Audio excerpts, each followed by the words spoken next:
अब यहाँ पे हम पेज नंबर 166 नेक्स्ट टॉपिक देखेंगे। The speed of a sound is defined at the distance which a point on a wave such as an comparisons और a reflection travel per unit time. यानी कि हमें यहाँ पे जो स्पीड बताई गई है साउंड की, वो किस तरीके से यहाँ पे डिफाइन होती है। यहाँ पे इसके डिस्टेंस के आधार पर, इसके पॉइंट के आधार पर, यहाँ पे इसका सी और आर का जो मीडियम है वो यहाँ पे ट्रेवल होकर हमें यहाँ पे टाइम की वैल्यू जो है वो यहाँ पे डिफाइन करते हैं।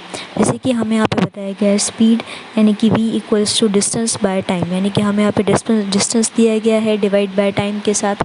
Here alpha in the wave length of a sound wave it is the distance travel by the sound wave in one period t of a time of the wave, thus v equals to alpha v।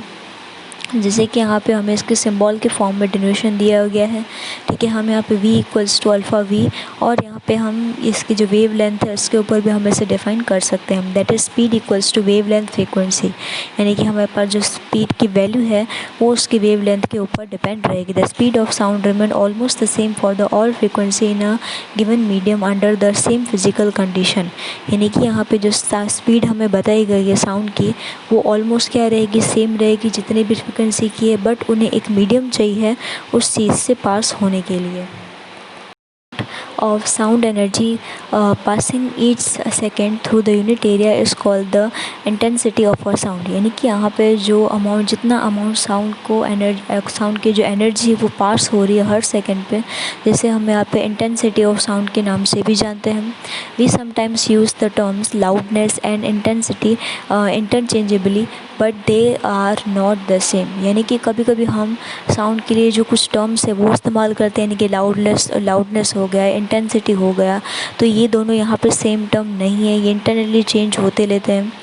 Loudness is a measure of a response of the ear to the sound. यानी कि loudness का मतलब यहाँ पे क्या, जो हम response कर रहे हैं, यानी कि हमारा जो कान पर आवाज़ जा रही है उस पर हमारा जो ईयर का जो रिस्पॉन्स है वो यहाँ पे दर्शाता है। Even when two sounds are और equal intensity we may hear one are louder than the other simply because our ear detect it better।